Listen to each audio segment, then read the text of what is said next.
Assalamualaikum warahmatullahi wabarakatuh. Waalaikumsalam warahmatullahi wabarakatuh. A'udzu billahi minasyaitonir rajim. Bismillahirrahmanirrahim. Ila Nabi Mustafa Muhammad sallallahu alaihi wasallam wa ala alihi wa sahbihi wa dzurriyyatihi wa dzurriyyatihi wa ajmain. Wa ila jami'il anbiya'i wal mursalin wa syuhada'i was shalihin. Musallallahu alaihi wa sallam wa sallallahu alaihi wa sallam wa mu'minina muslimat syaikhul al-judi wa ila jami'il muslimin al-ahyan wal amwat musallallahu alaihi wa sallam ayyuhal mu'minun وحقنا علينا وحاضرين ورسولين وفضلين وفضلهم ذنوبهم وسببهم لهم وسبب البركة بالجاهلين شيء بيننا وبينهم الفاتحة أعوذ بالله من الشيطان الرجيم بسم الله الرحمن الرحيم الحمد لله رب العالمين الرحمن الرحيم مالك يوم الدين إياك نعبد وإياك نستعين اهدنا الصراط المستقيم صراط الذين أنعمت عليهم غير المغضوب عليهم ولا الضالين رب اغفر لي ولوالدي أعوذ بالله من الشيطان الرجيم الله جود كتابا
iku annahu satune Gusti Allah laukana lan bukti Gusti Allah iku jadilan bodoh lam yakun maka ora bakal bukti Gusti Allah iku muridan kan arep kan kersakaken wa utawi Gusti Allah bodoh iku mahalul mustahil. Ini adalah sifat setelah sifat ilmu, sifat setelah sifat kudroh dan irodah. Lalu kita akan mempelajari tentang sifat ilmu dari Gusti Allah, yang mana ini termasuk kepada wujudiyah menurut Ahlus Sunnah wal Jamaah. Sifat wujudiyah itu jika pulau panjenengan sebagai paringi kekuatan melihat terhadap sifat ilmu dari Gusti Allah, itu nyata kelihatan sifat ilmu. Jadi bukan Allah berkarakter kuningan, bukan Allah berkarakter pintar, akan tetapi memang sifat ilmu itu adalah sifat yang wujudiyah, seperti wujudnya Gusti Allah. Nah, jika manusia diberi kasaf, artinya kemampuan untuk melihat sifat ilmunya zat Allah, maka itu ada. Nah, jadi sifat ilmu itu adalah sifat wujudiyah, bukan seperti halnya yang diyakini oleh Wahabi ataupun Mu'tazilah. Mereka menganggap bahwa Allah itu adalah berkarakter pintar. Mereka tidak meyakini adanya sifat ilmu. Nah, padahal meyakini adanya sifat ilmu di sini adalah wajib memakrifatkan sifat ilmu bagi Allah dan memastikan. Memakrifatkan itu mengerti, memahami, dan tidak ada sebuah keraguan ada sifat ilmu bagi Allah yang qadim, yang tetap dengan zat Allah Subhanahu wa Ta'ala, sehingga sah imannya seseorang jika ia meyakini, mengerti terkait dengan sifat ilmunya Gusti Allah beserta ditasdik. Tasdik itu iddi'ani wal qabul, mengakui dan menerima. Mengakui bahwa Allah itu uningan ala kulli syai'in, terhadap segala sesuatu. Segala sesuatunya itu apa? Mungkinul wujud, wajibul wujud, muhalul wujud. Nah, berarti Gusti Allah mengetahui terhadap zat Allah, mengetahui. Gusti Allah mengetahui terhadap mustahil bagi Allah. Mengetahui Gusti Allah mustahil bodoh. Allah tahu, Allah faham. Berbeda dengan sifat irodah. Ya. Kalau irodah itu berkehendak, Allah menghendaki terhadap sesuatu yang wajibul wujud dan mungkinul wujud. Kalau yang muhalul wujud itu Allah tidak berkehendak. Allah tidak kuasa terhadap yang mustahil wujud. Jadi Allah tidak berkuasa menghilangkan kepintaran Gusti Allah, misalnya begitu. Allah tidak berkuasa, tidak mampu menghilangkan sifat ilmunya Allah. Nah, itu kan sifat kudroh. Jadi sifat kudroh itu kaitannya dengan mungkinul wujud. Tapi sifat ilmu ini kaitannya dengan wajibul wujud, dengan mustahil wujud, dengan mungkinul wujud. Allah kuningan wujud, Allah kuningan tidak, Allah kuningan bako, Allah kuningan apa? Mukhalafatu lil hawadisi. Allah kuningan qiyamu binafsi. Kuningan Allah kuningan mustahil Allah orang. Allah kuningan mustahil Allah anyan. Allah kuningan mustahil Allah rusak. Allah kuningan mustahil Allah ono persamaan dengan makhluk. Kuningan Gusti Allah. Gusti Allah khalaqal habis, dan Allah mengetahui bahwa tidak ada titik persamaan dengan makhluk. Allah kuningan qiyamu binafsi, dan Allah kuningan mustahil ihtiyaj, membutuhkan, baik membutuhkan terhadap tempat ataupun membutuhkan terhadap zat yang mengadakan. Kuningan mustahil. Nah, tapi dalam sifat kudrah Allah kuasa mengadakan barang yang mungkin. Allah kuasa mentiadakan barang yang mungkin. Yang mungkin itu adalah makhluk. Kuasa. Gusti Allah menciptakan bumi, kuasa, makhluk. Kuasa itu makhluk. Allah kuasa menghilangkan bumi, makhluk. Nah, kalau pulau panjenengan itu nggak mampu, menghilangkan saja tidak mampu, apalagi mengadakan. Karena kalau yang namanya mengadakan itu dari tidak ada menjadi ada. Seperti saya bisa membuat api, saya tadinya kan tidak ada, sekarang tidak ada. Itu ada bahannya. Ada bahannya. Habis Allah itu kan tidak ada apapun, diadakan sama Gusti Allah. Tanah itu tadinya tidak ada bahannya, lalu kemudian diwujudkan, diadakan oleh Allah, diciptakan oleh Allah. Itu namanya ijab. Dan kita menghilangkan tidak bisa. Menghilangkan apa coba? Kalau tidak dikehendaki tidak akan bisa menghilangkan. Sekarang misalnya ada air ini dihilangkan, diminum saja mungkin ada dalam perut. Nanti keluar lagi ada di tanah, di toilet. Lalu kemudian di toilet tidak ada, terus mengembun naik ke atas, nanti turun lagi. Tidak bisa kita menghilangkan. Makanya saya kehilangan barang, nggak ada yang bisa menghilangkan barang. Paling memindahkan, pinjam ada yang risiki gitu. Tidak ada yang bisa mengadakan dan mentiadakan, tidak, hanya Gusti Allah.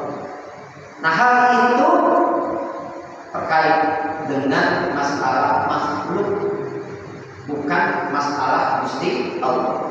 Allah itu tidak mampu mengadakan Allah. Gusti Allah mengadakan Allah lagi anaknya misalnya, tidak mampu itu Gusti Allah. Jadi kaitannya bukan kepada wajibul wujud kalau masalah kemampuan Allah itu, tapi terhadap makhluk. Gusti Allah mampu nggak menciptakan langit 8?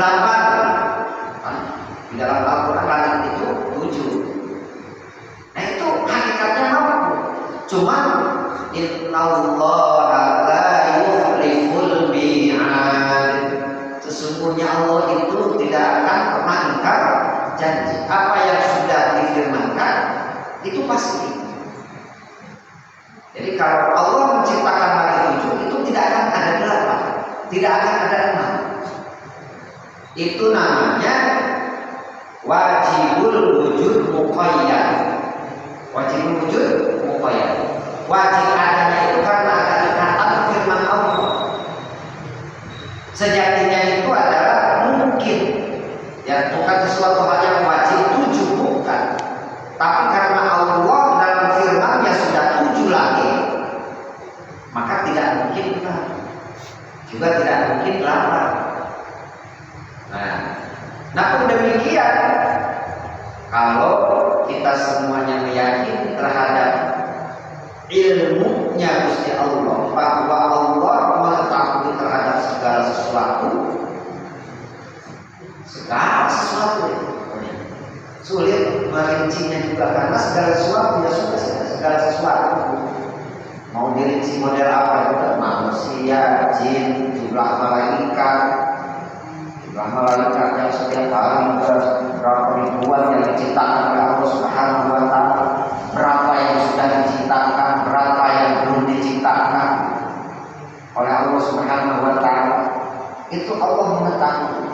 Maka sebagai konsekuensi bagi orang yang sudah makrifat terhadap sifat ilmu di dalam makrifat itu mengerti, gitu.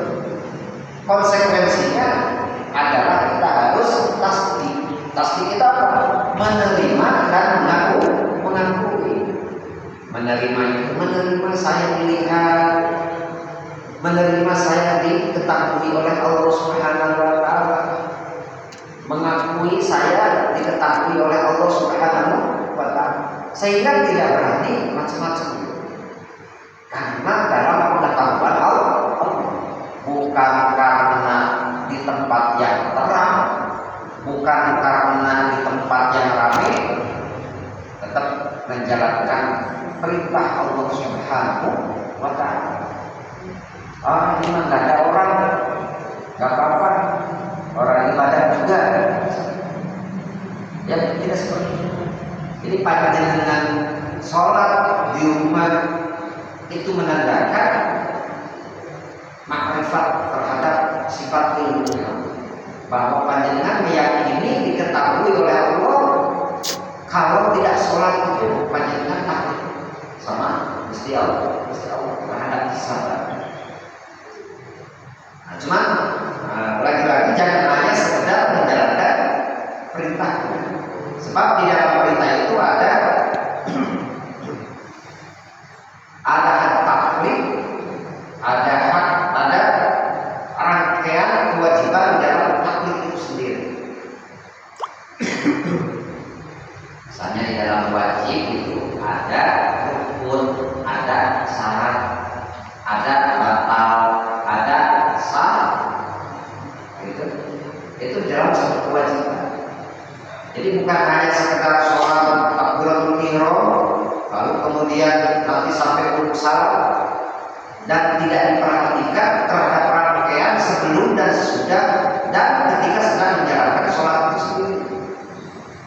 Nah, kalau memang kita meyakini bahwa kita diketahui oleh Allah Subhanahu wa Ta'ala, wudunya bagaimana, airnya dari mana, gitu, pakaiannya seperti apa, tempatnya di mana, lalu kemudian hatinya kemana. Jadi bukan hanya sekedar menjalankan cerita Allah. Nah, itu tentunya bukan hanya di dalam sholat saja, di dalam seluruh lini kehidupan itu kan tidak terlepas daripada perintah Allah, tidak terlepas daripada perintah Allah. Dalam segala sesuatu, dalam rumah tangga ada kewajiban suami, kewajiban istri, kewajiban orang tua, kewajiban anak, itu semuanya juga bukan hanya sekedar melaksanakan kewajiban, bukan hanya sekedar melaksanakan kewajiban. Itu konsekuensi daripada kita percaya terhadap sifat ilmu bagi Allah Subhanahu wa Ta'ala. Karena kita diketahui oleh Allah. Kalau kita asal sholat saja, nanti kita akan ditanya, fa'innakum tus'aluna yaumal qiyamah, karena sesungguhnya kalian itu akan dihisab di hari kiamat. Kamu sholat, wudunya bagaimana? Ya wudu, pakai apa? Pakai air. Airnya dari mana? Itu air tetangga. Air tetangga tanpa ada izin, lalu kemudian kita melaksanakan sholat. Ada keran di pinggir jalan. Nah, itu kan kita tidak tahu tentang kehalalannya dan peruntukannya itu untuk apa. Mungkin untuk cuci mobil punya dia, bukan untuk sedekah siapa yang membutuhkan air tersebut. Itu kan harus izin terlebih dahulu. Nah, jadi bukan hanya sekedar melaksanakan sholat. Pun demikian di dalam masalah rumah tangga. Rumah tangga juga bukan masalah menafkahi, ini duitnya itu dari mana? Gitu.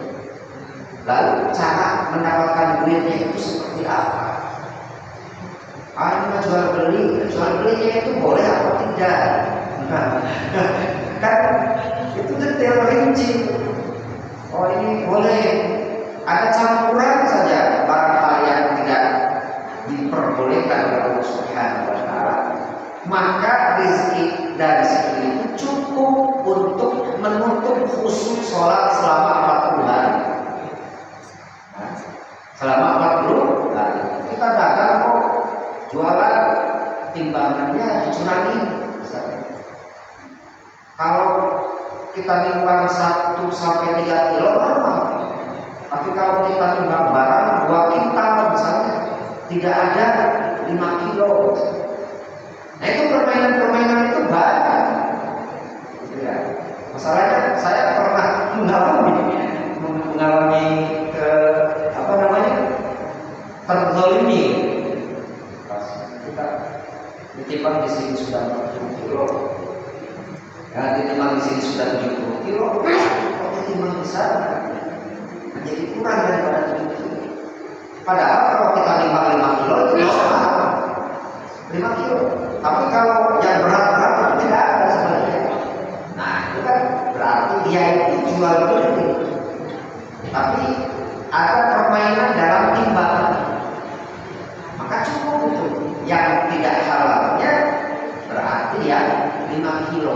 Dari 75 kilo jadi 60. Berarti 5 kilo yang tidak halal cukup mengelabui rezeki sisanya semuanya. Kalau satu pulukan saja yang terpisah tidak tercampur dengan barang halal, itu 40 hari cukup untuk tidak bisa khusyuk seseorang di dalam sholat. Jadi kalau belum aja sedoyo dalam sholat dan khusyuknya harus dikoreksi. Barangkali ada yang sebut sedikit saja, nah, harus dikoreksi. Masya Allah. Jadi rangkaiannya kalau panjenengan sedoyo jika sudah meyakini bahwa Allah Subhanahu wa Ta'ala mengetahui terkait dengan kita semuanya, terhadap detail apapun juga yang dilakukan dan terkait dengan segala sesuatu yang di dalam diri kita, maka ketawakalan kita akan lebih meningkat. Dan dalam melaksanakan kewajiban kita akan lebih waspada karena kita diketahui oleh Allah Subhanahu wa Ta'ala. Jadi ada orang yang ragu ketika berobat misalnya, waduh, kayak penyakit parah yang orang sering orang bisa diobatin. Ini kan sudah mengurangi kadar keimanan terhadap Allah Subhanahu wa Ta'ala. Kalau itu dikaitkan dengan kesembuhan, karena kesembuhan itu hak Gusti Allah. Berobat itu kita wajib berobat karena niat ibadah diperintah oleh Allah Subhanahu wa Ta'ala. Nah, terkait dengan sehat dan tidak sehat itu kan sudah menjadi urusan Gusti Allah. Allah itu mengetahui terkait dengan situasi, kondisi, mampu atau tidaknya kita berobat dan mengobati penyakit model seperti ini. Jika dikaitkan dengan zaman sekarang, teknologinya seperti itu, biayanya seperti besarnya, tidak mampu. Itu diketahui oleh Allah Subhanahu wa Ta'ala. Karena penyakitnya juga dari Gusti Allah. Kenapa Gusti Allah tidak tahu gitu? Penyakitnya juga dari Allah. Nanti yang menyembuhkan juga Gusti Allah. Makanya belum ada pasrah 100% dalam segala bentuk kegiatan yang kita semuanya upayakan, tidak pernah melupakan bahwa kapanpun, dimanapun kita dalam pengawasan pengetahuan dari Allah Subhanahu wa Ta'ala. Tidak sedetik pun lengah dari pengetahuan. Sedetik saja Gusti Allah ngantuk barangkali, atau banyak permasalahannya makanya kita terbengkalai. Tidak seperti itu, Gusti Allah. Semuanya fokus dalam tentang Allah itu. Tidak ada yang membantu Gusti Allah, tidak ada. Jadi semuanya, makanya belum banyak sekali. Mohon diasah, ya Allah, Insya Allah. Allahumma hdina fima hadaitana, Allahumma hdina fima hadaitana, Allahumma hdini fima hadaitani. Itu doa ya Allah, tunjukkanlah hidayah kepada aku terkait dengan hidayah yang Kau ridhoi. Tunjukkanlah hatiku supaya terang benderang, senantiasa merasakan bahwa hidup ini dalam pengetahuan Allah Subhanahu wa Ta'ala, diketahui oleh Allah Subhanahu wa Ta'ala. Jangan sampai kita meyakini Gusti Allah itu dalam hal ini tidak mampu ini. Nah, bodoh ini Gusti Allah ini. Aku punya masalah kemarin, ya masalah masih kecil, jadi akhirnya sukses. Tapi kalau ini permasalahan besar, jadi kayak Gusti Allah orang mampu mewarasakan, atau Gusti Allah orang mampu mendamaikan situasi kondisi yang sangat malu seperti itu, kondisi di wilayah itu. Gusti Allah itu orang mampu. Nah itu cukup. Tidak sah iman seseorang jika kita kendor alias berkurang daripada meyakini bahwa Allah Subhanahu wa Ta'ala itu tidak mumpuni pengetahuannya dalam permasalahan besar.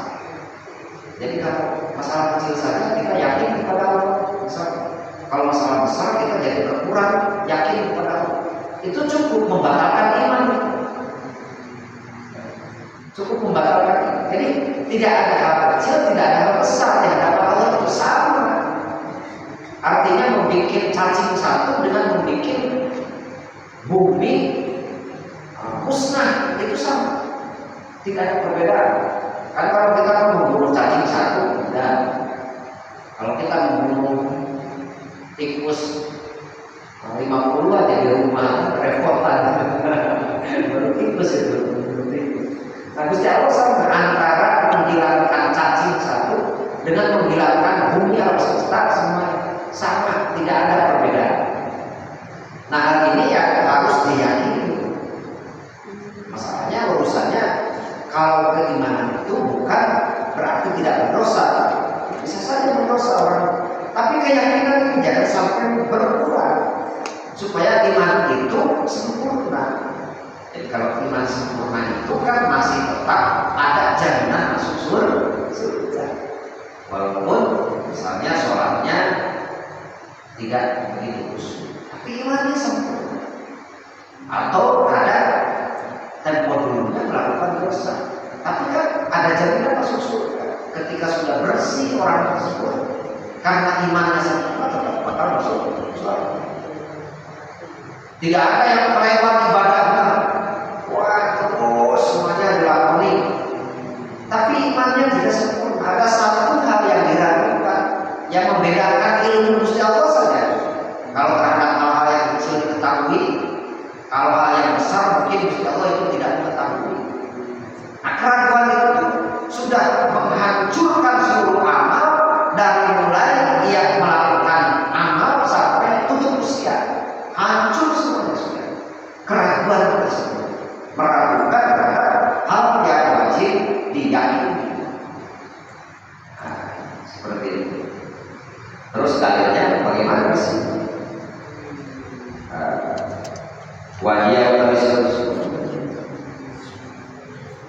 wa inna utawi lawan sifat ilmu iwal jahlu sifat jahlah wa dalil utawi dalil dari atas sifat ilmu iwal satu ning Gusti Allah. Pulau kana lamun Gusti Allah iku jailan bodoh lam yakun maka ora bakal ono iku ridan kan kersa wa Gusti Allah lam yakun ridan iku mahal mustahil. Logikanya bagaimana? Jika Allah tidak mengetahui, jika Allah bodoh, maka Allah itu tidak akan punya kehendak. Kira-kira yang punya kehendak itu orang bodoh atau orang pintar? Ya orang pintar.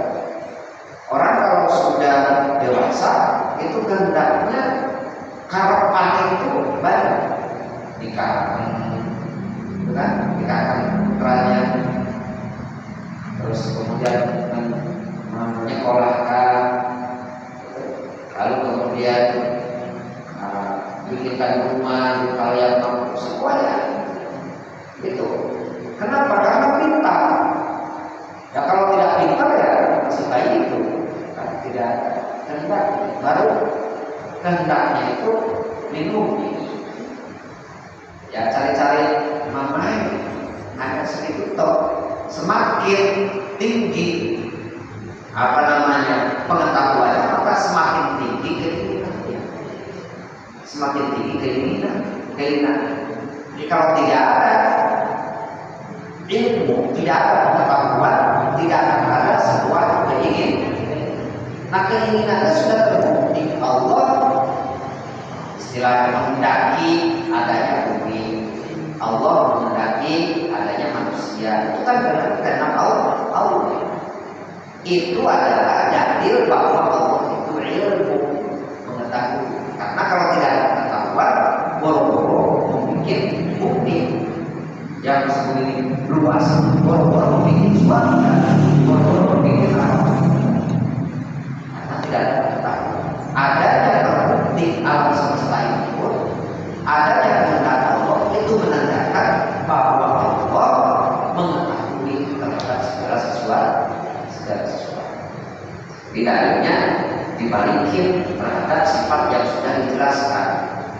Laukan jahilan lam yakun muridan. Apabila bodoh maka tidak akan ada kehendak. Ternyata kehendaknya banyak. Kehendak Allah kita ngomong, kehendak Allah kita tidur, kehendak Allah kita makan. Itu kan bukan kehendak kita. Kehendak kita dan kehendak Allah. Kehendak Allah kita ingin tidur. Itu atas kehendak Allah, bukan kehendak kita. Atas kehendak Allah kita ingin tidur. Atas kehendak Allah kita ingin tahu. Atas kehendak Allah kita mengerti. Nah gitu. Ada kayak sudah dijelaskan kemarin. Ada enggak izin Allah yang tidak disertai dengan manfaatnya? Ada. Dengan kehendak Allah keinginan untuk berdagang, dengan kehendak Allah tidak diberi keuntungan daripada berdagang. Adakah yang dagang tidak beruntung? Ada. Jadi dagang itu bukan satu kegiatan yang pasti mendapatkan rezeki, bukan. Karena yang menjadi rezeki itu adalah Gusti Allah. Nah, kehendak Allah semuanya terjadi. Maka kejadian ini menjadi sebuah dalil bahwa Allah itu bersifat ilmu, bukan berkarakter ilmu, tapi bersifat ilmu. Wal dalilu utawi dalile ala dalika wa iduha utawi lawannya sifat ilmu ikwal jahlu. Wal dalilu utawi dalile ala dalika sifat ilmu. Wa anna musa'un mustawwa kalau mustawwa jahilan bodoh lam yakun, maka orang bakal terbukti Gusti Allah yang kemudian berkehendak bahwa utawi Gusti Allah bodoh atau yang kemudian itu maklum mustahil. Nah, mungkin itu saja, nanti selanjutnya wajib yang kita hayati di akhir tahun ini. Kita semuanya hanya beberapa hari lagi juga semestinya mengoreksi diri kita masing-masing. Nah, bahan koreksi itu kan bagaimana cara mengoreksi? Cara mengoreksi jumlah berarti harus dengan hitungan. Tadinya ada anak disuruh beli misalnya piring 2 lusin, terus dicek ada enggak 2 lusin, dihitung sama kita. Oh 2 lusin, berarti pakai ilmu hitungan. Lalu kemudian ada anak disuruh beli buku yang isinya adalah tentang resep-resep makanan. Terus ditanyakan mana buku yang suruh beli, ini bukunya, kan dibaca sama kita. Berarti koreksinya dengan ilmu membaca oh benar ini buku resep makanan atau resep emas. Nah, untuk mengukur diri kita, mengevaluasi diri kita, itu pun harus dengan ilmu. Di akhir tahun ini ya tentunya lebih pasti, lebih baik mengukur atau menilai diri kita muhasabah itu dengan satu ilmu tauhid. Nomor kedua ilmu fikih. Ilmu tauhid, bagaimana kita merasakan ketika dalam setiap situasi dan kondisi, apakah sudah meyakinkan la wujud illallah, ya, bahwa tidak ada situasi dan kondisi yang intervensi di situ hanya af'al pekerjaan atau kehendak Gusti Allah. Nah, ini mau tidak mau, jadi kadang iman itu ada dengan kehendak Allah, iman lagi ada. Oh, gara-gara ucapan iman sedang tidak ada. Berarti bukan kehendak Allah, tapi karena gara-gara bocah. Jarangnya bocah itu karena hatinya mangkal. Nah, itu kan Gusti Allahnya tidak ada. Padahal ilmu tauhid memerintahkan jiwa tetap kontak kepada Allah dalam segala situasi dan kondisi, karena hakikat dihidupkan di dunia yang sementara ini sejatinya adalah untuk diuji, diberi ujian, yakni hatinya harus tetap kontak dengan Allah Subhanahu wa Ta'ala. Nah, diuji itu dalam setiap detik kita kontak dengan Allah. Itu ujian, lulus enggak? Dalam satu hari itu berapa menit melengahnya kepada Allah? Dalam satu hari itu berapa jam mungkin melengahnya kepada Allah? Hatinya.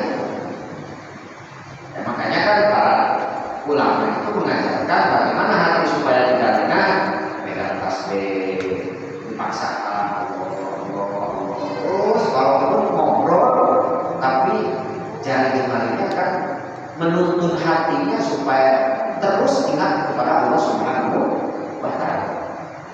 Nah, itu para ulama itu kasih ajarannya seperti ini. Jangan sampai lengah hati kita kepada Allah.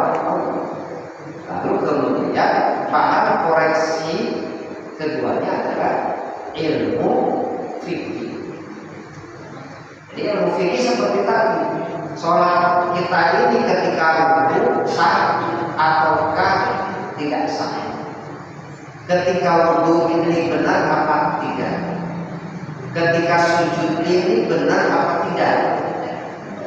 Itu adalah untuk mengevaluasi yang kita lakukan. Nah, berarti kalau tidak benar, tidak selaras dengan ilmu fikih, nah, berarti tidak sesuai dengan perintah Allah Subhanahu wa Ta'ala. Maka dalam hal ini mari kita tingkatkan terus mengingat, memperbaiki terus rukunya, i'tidalnya, sujudnya, sebagaimana di dalam pengajian yang sudah disampaikan. Jangan sampai ilmunya tahu, tapi prakteknya kok masih belum dipraktekkan. Padahal sholat, tapi i'tidalnya masih Allah, belum aja sudah turun lagi. Itu kan belum iman, walaupun lama. Sallallahu alaihi wasallam belum aja, lalu turun lagi Allah, belum iman, belum sah sholat. Padahal tahu ilmunya, tapi kan tidak dipraktikkan. Nah, ini harus terus ingat, karena Allah mengetahui keadaan kita. Jangan sampai menyepelekan terhadap ilmu yang sudah diberikan oleh Allah Subhanahu wa Ta'ala, supaya kita ditambah lagi ilmu oleh Allah. Nah, kalau kita mengamalkan ilmu, maka Allah akan menambah lagi ilmu.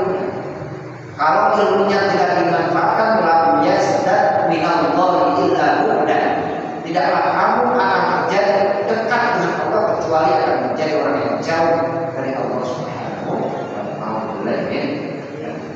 Itu saja mungkin sudah kita akan bisa dan terima malam soleh buat kita semuanya, mengampuni segala bentuk kekurangan dan kesalahan kita dalam beribadah kepada Allah Subhanahu wa taala, diberi kekuatan istiqomah, dan ketika kita berpindah ke alam barzah dalam keadaan husnul khotimah. Amin. Allahumma shalli wa sallim ala